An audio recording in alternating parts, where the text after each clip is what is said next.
was so caught up in the joy and rush of getting out that I ignored a few things I really shouldn't have. And now, I'm not even sure if the man who came back with me is really my husband. Welcome to the channel. If you love chilling horror stories that keep you up at night, you're in the right place. Drop a comment and let me know where you're listening from.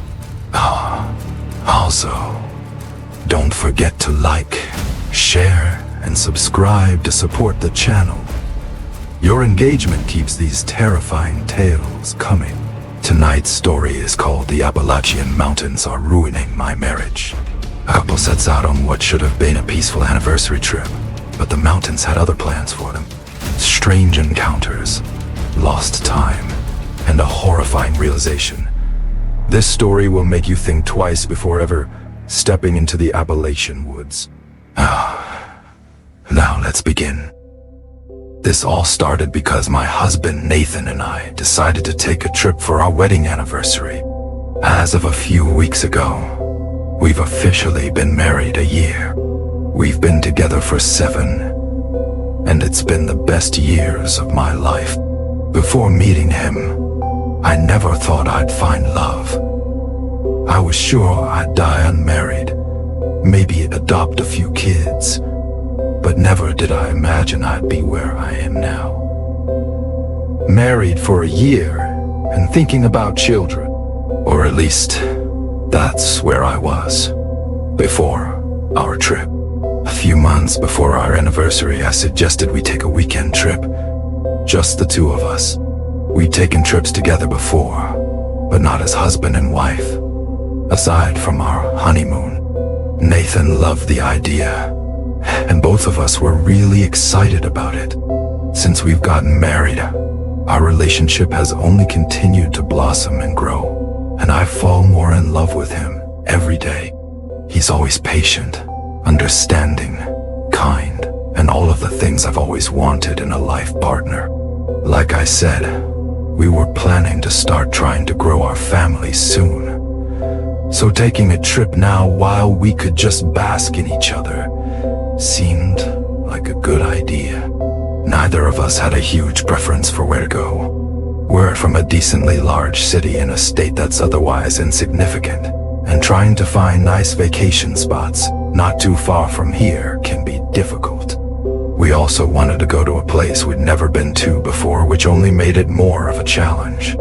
5 or 6 different states were thrown around before my husband finally threw out the Appalachian Mountains. Truly, I think he brought up the idea more for me than for himself. I'm a fan of things that are known to have an element of creepiness to them, hence being a fan of No Sleep. And I've mentioned the stories about what could be lurking out in the Appalachian Mountains to him before. I quickly grew excited at the idea of being in an unknown, unusual place together. We decided to go to West Virginia since it was the closest state to us that Appalachia runs through. I'll start looking up places to stay at, I suggested, already typing away on my phone. Nathan paused. Oh, I was thinking maybe we could camp out. I immediately froze up. Camping in the Appalachian Mountains seemed a little hardcore, even for me. My husband, on the other hand, loves camping and has been begging me to try it ever since we started dating. I've never camped before because it doesn't sound like my idea of fun. I like the outdoors enough, but I tend to hate what comes with it. Bugs, bears, and the overall lack of convenience since you don't have technology or utilities that something like a hotel would have. Regardless, he was meeting me halfway by suggesting Appalachia, so I didn't immediately tell him no. Let me do some research, I said. I quite literally Googled, is it safe to go hiking in the Appalachian Mountains? There were some general warnings about how to stay safe from wildlife, strangers, and what to do in any case of emergency. But nothing flat out said it was a bad idea. In fact, the Appalachian Mountains website claimed it was safer than most other places. Looking back now, I can see how they're not the most reliable source. But at the time, it all looked good to me. So I told him yes. It was the biggest mistake I've ever made. We picked a fairly popular camping site near a national park.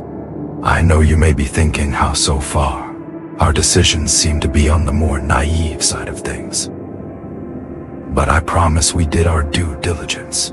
We researched the wildlife, the temperatures, the overall environment. Everything you could think of that seemed logical and rational. Although we'd both heard about the supernatural scary things of Appalachia, he took it with a grain of salt. I'm much more of a believer, but I also suffered from the complex that nothing bad would actually happen to me. A rookie mistake. The drive up to West Virginia was calm enough. It took us 3 hours to get there and we arrived around noon. The campsite was pretty busy, making us feel more at ease. The weather was gorgeous for this time of year, and we were ready to take advantage of it. We set up camp, my husband taking lead on the tent, while I worked on hanging up tomorrow's snacks from a nearby tree to keep it safe from wildlife while we explored. Truthfully, our first day was non-eventful, yet nothing short of amazing. We didn't do much, just walked around the park and campsite a bit, getting comfortable and familiar with the area. We were both pretty tired, so around dinner time, we came back and Nathan started a fire for us to cook our hot dogs and s'more. Although I was reluctant about camping, this felt right. Just us and nature, and good old-fashioned food that could be cooked with fire and nothing else. I'm a teacher, so the stress of my job gets to me easily. And this was the perfect way to distress. Nathan works construction, so his job isn't easy either. And he was enjoying this even more than I was. After dinner, we put the fire out, cozied up in our tent, and drifted off. I remember thinking to myself that if our entire time here was like this, then it would be the perfect trip. The next day is when things started to go downhill. Not right away, of course. The day started beautifully. We could feel the brightness of the sun through the tent as we woke up. Could hear the birds chirping. Could smell other campers cooking up breakfast.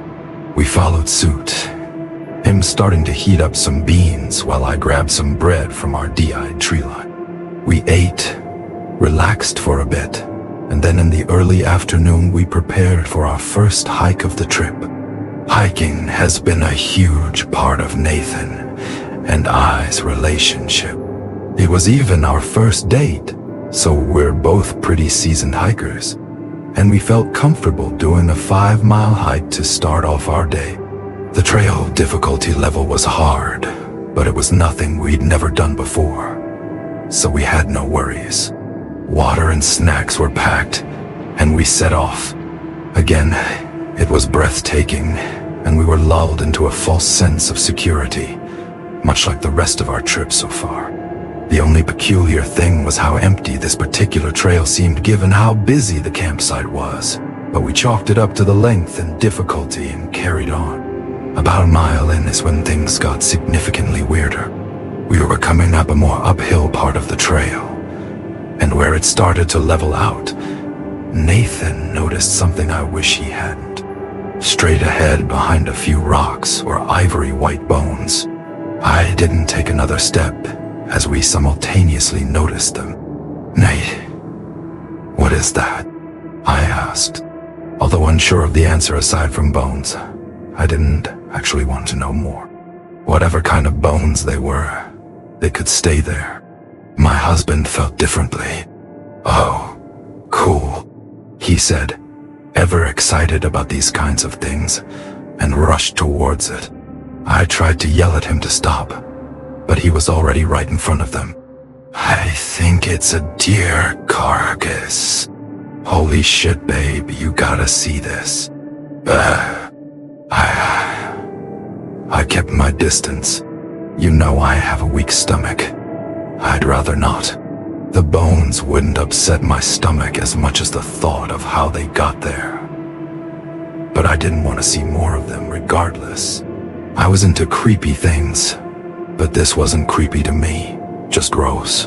In contrast, while Nathan wasn't a huge horror buff, he had a passion for biology, and this was something of interest to him. He reached out to touch the mysterious bones, and my insides churned. Nate, don't. Come on. We have a long way to go, and I want to get back before the sun sets. I crossed my arms tight across my chest, an unsettling feeling growing stronger by the second. One thing I knew was that you aren't supposed to be in the Appalachian woods after dark. That was plastered everywhere on the internet when I did my research. Finally, my husband reluctantly left the carcass, and we continued on. 2 more miles in, and suddenly the app we were using to follow the trail, something we always did for our hikes, wasn't making much sense.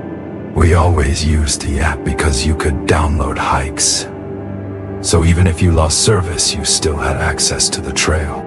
We'd used it over 100 times before, without issue. But this time, our app was quickly acting like a broken GPS, telling us to turn around every 5 seconds and glitching out completely. It gave me chills down my spine because I knew this wasn't right. This wasn't a service issue or an app issue. This was an issue with the trail itself. Let's just turn around, I pleaded as time dragged on. The app's not making any sense, and if we keep going, we're only going to get lost. Nate shook his head. If we turn back, we have 3 miles back to camp. If we keep going, we only have 2 miles. Turning back will take longer, and you're the one who wants to make it back by sunset. Unfortunately, he was right. We were more than halfway through, and turning back would have meant a longer trek. Feeling conflicted, I checked the time. It was nearly 3 p.m. That didn't make any sense to me. We hiked 3 miles, which usually took us about an hour at the pace we were going. It had been nearly 3 hours, meaning we would have spent an hour on each mile. There was just no way that was true, nor did it feel like we'd been out here that long. Something snapped in me as I realized more and more the situation we were in. I don't know what to do. We just have to get back, I croaked out in a defeated tone. Nathan calmly grabbed my shoulders. Cass, we're going to be okay. It's not too far now. We'll make it back before dinner for sure. Let's just keep going, fuck the app. We're experienced enough to know how to read trail markers. Putting it like that eased my nerves a bit. He was right. Trail markers weren't hard to follow if done correctly. And even if we continued at the pace we were at, we'd still make good enough time to make it back to camp before dark. I stopped for a moment, breathing in and appreciating this moment with the love of my life and his ability to bring me peace. You're right, I'm sorry. Thank you. And we continued on, him taking the lead. Things were fine for another mile, but when we only had 1 left, I noticed it was growing darker already. That couldn't be right. At most, it should be 4. And this time of year, the sun starts setting around 6:0. Nathan didn't seem to notice, so I glanced at my phone. 5:33. Nate, what the fuck? I mustered out. He paused and turned back to look at me. What? It's nearly 6:0. For the first time on this hike, he started to look concerned. How is that possible? I shrugged my shoulders, showing him my phone. Then, to my surprise, he chuckled. It's 5:30, Cass. It's not nearly 6:0 yet. Come on, let's just keep going so we can make it back. If we speed up, a 30-minute mile is more than doable. I refrained from mentioning that none of this should have taken as long as it had, that there was no way 4 miles should have taken this many hours, but he already knew that. I felt like continuing to complain would have only wasted our time and energy, so I followed along. But my legs were starting to hurt, and I wanted nothing more than to be done. As I mentioned, we're experienced hikers, and no hike had ever made me feel so exhausted before, and we'd hiked 8 miles in 3 hours. I wrote it off as mental exhaustion more than anything. As we finally were on the last half mile of the hike, making extraordinary time in comparison the past 4.5 miles, the trail markers led us directly in front of a cave. My heart dropped as my eyes shot holes into my husband's skull. "Why are we in front of a cave?" I asked, knowing the answer yet not wanting to admit that we had to go through this hellish looking black hole before finally reaching freedom and safety. Again, my husband was nonchalant about it. It's a super short walk through the cave, baby. Then it leads right back to camp. I thought I told you about it when I suggested this hike. Look, it's totally safe, he said as he pointed to a sign in front of the cave that said there were no bears. And it was a part of the trail. I've truthfully never wanted to hurt my husband before, but this made every part of my body twitch, as he in fact did not mention the cave. "You know I'm claustrophobic," he nodded. "We went through a cave when we hiked in Ohio, though. You seemed fine." I couldn't resist huffing and puffing. I ran out of there so fast I nearly fell and broke my ankle. Nate grabbed my hand and grinned, releasing some of my fear. "Yeah, like a badass. This is nothing. You've been in a cave before. Now you know what to expect." Always the optimist, my husband. Truthfully though, it was out of character for him to be quite as chirpy as he was being. But I figured he was trying to stay positive for the both of us, since I was pretty close to breaking down. Very reluctantly, we walked into the cave, which we had to duck down to be in, since it was so short. I shut my eyes tight and grabbed my husband's hand. I don't know if I can keep my eyes open in here without throwing up, I warned as we started our walk across the narrow rocks that lay at the floor of the cave. He gripped my hand tight. "I can be your eyes, but be extra careful where you step. Some of these rocks are no joke." The walk through the cave, although terrifying, was not unusual. He was right. It was a short amount of time before he nudged me to let me know he could see the exit, and that we were almost finished with this excruciating exercise that was supposed to be relaxing. I opened my eyes to see the exit, and to see the sun quickly setting as well, making me pick up my pace. He followed suit, feet crunching loudly against the rocks. "Your shoes are loud," I complained as we moved ahead. He looked over at me, confused. "I thought that was you." "Great. That isn't a creepy thing to hear in a cave as the sun sets." I didn't bother thinking too hard about it. Moving closer to the exit, my husband didn't share that sentiment, turning his head to look behind him. "Holy shit, there's a deer in here." Goosebumps raised up on my arms and legs, despite the fact that I was sweating, and I reached over to grab his hand without looking behind me. "We've seen deer, Nate. It's nothing too interesting. Let's go." But the things I saw on TikTok made me think maybe there was no deer behind us. I only saw one person say they saw what they called a non-deer in the Appalachian forest, charging right for them. But one was enough to make me want to shit my pants. I didn't know much about deer, but I didn't think a rocky, dark cave seemed like their ideal habitat. I don't know what kind of deer this is, but it doesn't look like the ones we see back home. Nate went on, and I could tell by the way his voice echoed off the cave walls that his head was still turned to face the creature as I pulled him along. "Nate, stop," I warned, not feeling like I could say much else until we got the hell out of here. But just as I said that, I heard the loud hooves on the rock increase their pace, and it no longer sounded like something I could write off as Nate's loud hiking shoes.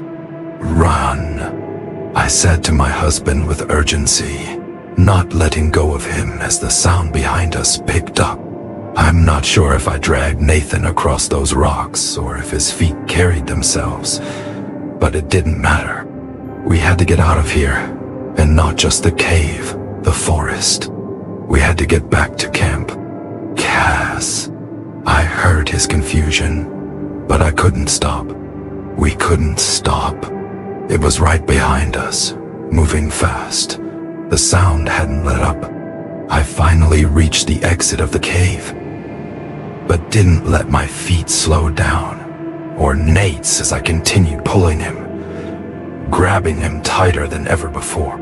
"Cass," he exclaimed again. There was no time to answer him.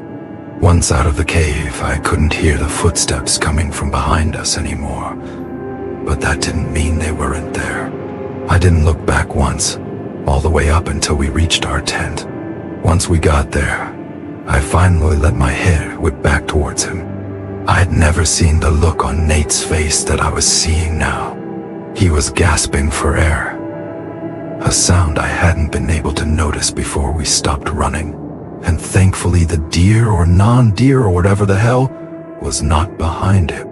I checked my phone to see it was past 6 now, and the sun had almost fully set. "What the fuck just happened?" he asked through gasps.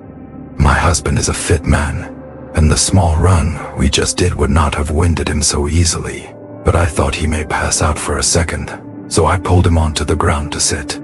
"I don't know." I don't want to know, but it wasn't a deer. Looking at me, eyes clouded with fear, he asked me if I saw it. I shook my head, knowing he did, and asked what he saw. It was the biggest deer I've ever seen in my entire life. If we weren't in West Virginia, I would have thought it was a moose. It wasn't a deer, I reminded him. I think it was sick. Something looked off about it. That's because it wasn't a deer. He didn't believe in this stuff like I did, so he looked at me like I was crazy. What was it then? "I don't know, Nate. But you're really gonna sit here and tell me that was a deer chasing us down for half a mile?" My husband didn't reply, still working on catching his breath. We both sat in silence for a while, processing everything. I didn't even want to be here anymore. What happened was enough for me to be ready to go home. But I knew the feeling wasn't mutual. After a while, I got off the ground and walked towards our tent. "I'm going to bed. I'm not hungry for dinner." I didn't wait for a reply as I walked into our tent, zipped it up, and changed into my pajamas. Half of me thought Nate may at least try to come after me, but the other half thought he was probably too starving to do anything other than eat. I felt so sick to my stomach that any food that went down would surely come right back up. And I had an aching headache that only sleep could cure. So I unzipped my sleeping bag and tried to push all the horrible thoughts out so we could finally get to the security that was daylight. It worked for a few hours. I don't know what time it was when I woke up, but I assume it was late. Nate was next to me, snoring softly. I could hear the sound of rain outside the tent, but even worse, I could feel it ever so slightly dripping on my arm. I looked up and there was a small gash in our tent, like someone had taken a pocket knife and just barely scratched the top of our tent with it. enough to make a hole but not big enough to notice just by a quick glance. I sat up straight and watched the water pour in, and then looked down to see a puddle already pooling. I wondered how long the rain had been pouring for. Gently, I shook Nate awake. He was a heavy sleeper, but after a minute of shakes and whispers, he was finally gaining consciousness. Nate, it's raining through the tent. What? He was still groggy. There's a hole in the tent. Rain is getting through. He was still confused and half asleep as he looked up to see the hole, nearly right above where I was lying. That's weird, was all he said at first. Yeah, I know. There's a puddle in the tent too. I don't know how long it's been raining for, but it's been raining since you went to sleep. Really, but that hole was not in the tent when I came to bed. He insisted. It's been raining for that long. I questioned with the raise of an eyebrow. How did you eat it if you couldn't start a fire? I ate like 10 protein bars. He continued to mumble. What do we do? I can't sleep like this. The tent is basically ruined. My husband seemed to contemplate this as he continued waking up. Let's go sleep in the car. In the morning I can patch up the hole and clean out the water. I didn't like that answer at all, but I knew I wouldn't like any option right now. The last thing I wanted was to step out of this tent in the pitch black while it rained on us. I don't think there would be any more vulnerable feeling than that. What if we just went back to sleep and left in the morning? I don't want to go out there right now. My very rational husband looked at me with bug eyes. Are you crazy? We'll get sick sleeping in cold rain. I felt tears welling up in my eyes. I can't do this, Nate. I'm scared. There's nothing to be scared of, Cassie. We're okay. We just need to get to the car and go back to sleep. Just then, a loud scream sounded from the woods behind us. It was blood-curdling, and it sounded like nothing I'd ever heard before. It didn't sound like a man or a woman, like a kid or an adult, or like anything I could possibly pinpoint. Just a scream out in the vacant woods, yet still reaching us too close for my liking. I curled my body up. Nathan, we are not okay. I'm not going out there. The scream even shook him up a bit, and he pulled me into his arms. Okay, baby, I understand. Let's just stay up and try to avoid the rain. It should only be a few hours until daylight, and then we can get out of here. Relief washed over me that he finally seemed to understand the gravity of things. That we couldn't stay here, but we couldn't leave yet, either. We sat there for about an hour, clinging to each other with damp skin, as we piled up our sleeping bags to try and keep us from sitting in the rainwater that had trickled in. To make me feel better, Nathan talked about our wedding. How beautiful I looked in my dress. How magical our first dance was. How our wedding night was even better. He talked about how he hoped our first child was a girl. How he hoped she was as beautiful as I was, even though he knew she would be. He talked of all the things he knew made my heart flutter in the complete opposite way that this place did, trying to calm me down and take my mind off of all the strangeness here. It was working, too. I felt serenity overtaking me as we moved on to the topic of baby names. Something we'd talked about before, but only briefly when we started to hear the scratches. On the back of the tent, directly behind us, it sounded like somebody was taking 10 sharp knives and dragging them down the nylon material. We both froze, not daring to look behind us. At first, we didn't acknowledge it, just paused to make sure it didn't continue, before resuming our conversation. But it wasn't even 5 minutes later that it happened again. Okay, this is ridiculous, Nate said, unraveling himself from me and moving towards the front of our sanctuary. What are you doing? I asked in a panic, Whatever the fuck is going on, I'm sick of it. Look at you. You're worried out of your mind. It's probably just an animal. Being Taos. Nora. Tra. Tao. She. I rolled my eyes and reached out to grab him. Even if it is an animal, what are you gonna do? If a bear is standing behind our tent, right now, you're just gonna go out there and ask it to go away. What are you thinking? This seemed to drag him back to reality, and he sat back down beside me, but scooted us both away from the back of the tent, where the loud scratches were coming from. We waited for a minute, but no scratches continued, so we kept talking. I liked talking about our future. I always had, even months into our relationship, because he always talked about it with so much certainty. He knew we'd always be together, that we'd have 2 kids in a house with a picket fence and a golden retriever to match. He believed it so strongly that it made any doubts I ever had diminish very early on in our relationship. Despite the fact that I was rather cynical when I met him, we moved on to what kind of house we'd get when we had enough to move from our dreaded apartment. He wanted a modern home, and I wanted us to have a gazebo in the backyard, a big one that our entire family could sit under. Just as we were fake arguing about what color the living room walls would be, I wanted tan while he preferred yellow.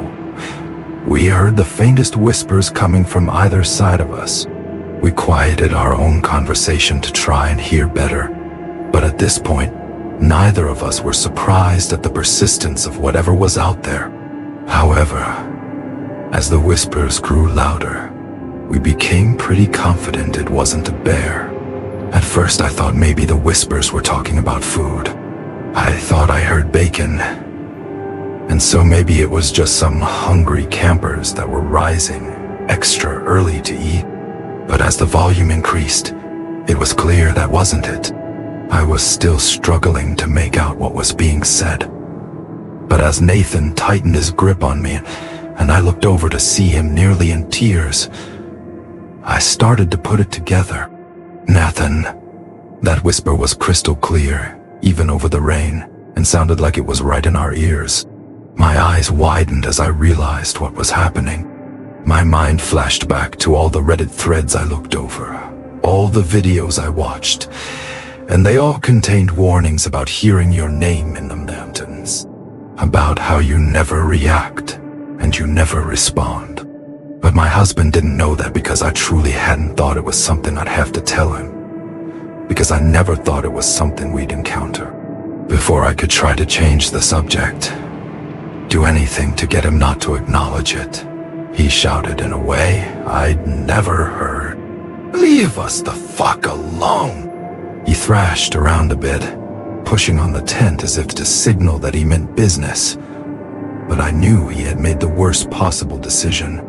The whispers stopped, along with every other sound in the woods. It was too quiet now, to the point of an eeriness that was almost worse than the whispers were. I shook my head feverishly at him, as if to tell him not to say another word. He didn't seem to understand.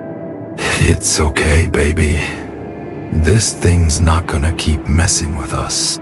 I began to cry as he kept talking, quickly bringing one hand up to cover his mouth and forming a single finger with the other and putting it over my lips, urging him to be silent. As I did this, I wondered if it was too late.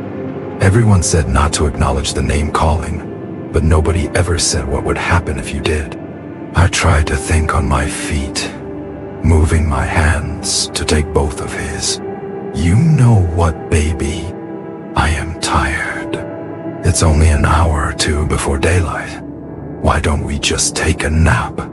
A little water won't hurt us," I urged, both of us crying at this point, although not heavily.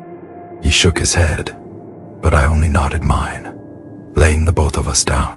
"Please, I whispered as I began playing with his hair and trying to get him to calm down. I truly don't know how, but after what felt like an eternity of sitting there with no more scary incidents, we both managed to doze off.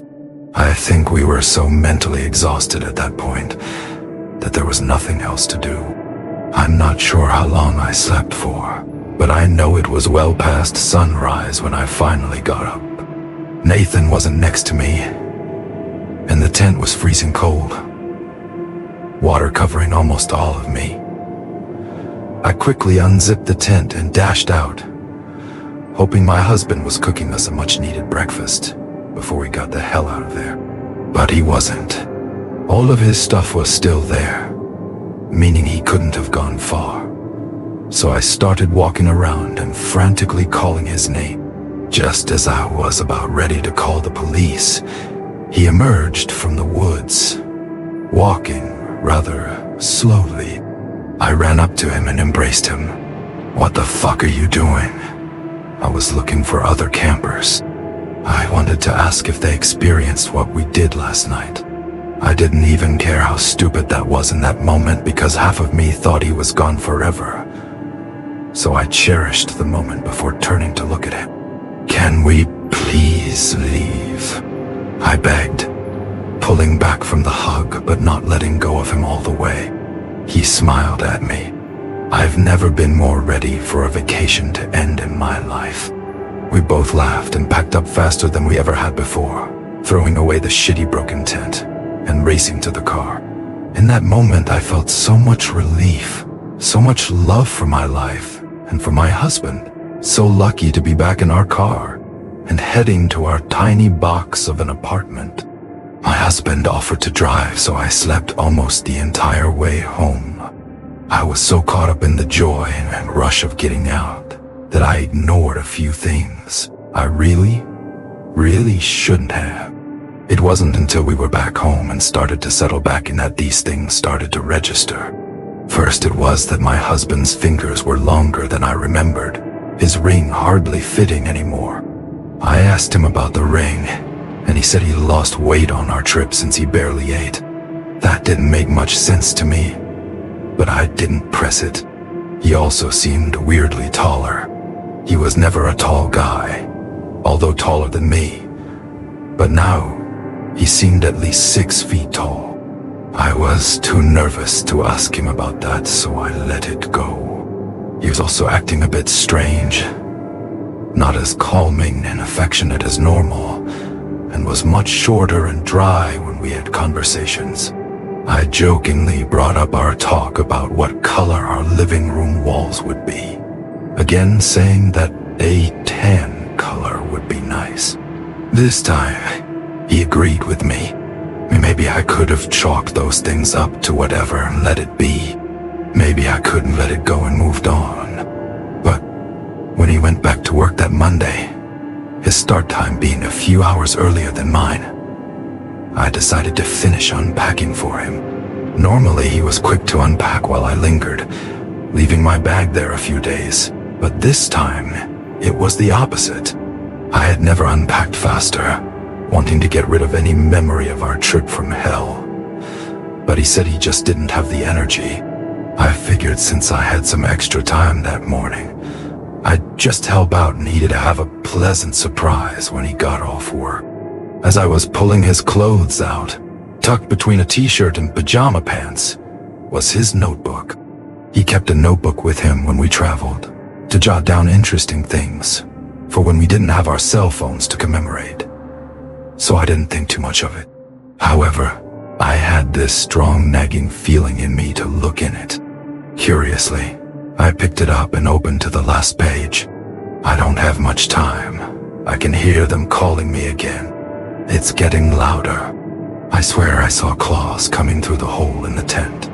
Cassie, if you're reading this, I likely didn't make it back. I know you would tell me not to go out there, to leave it alone, and go back to sleep. But I can't. They're coming for me. If I don't go check it out, I fear they'll come for you too. I don't know what it is, but I can feel it hunting me. It's angry. I love you so much. I want nothing more than to have our future together, just the way we planned it. But if I can't have one, there's no sense in dragging you down with me. I really hope I come back to you.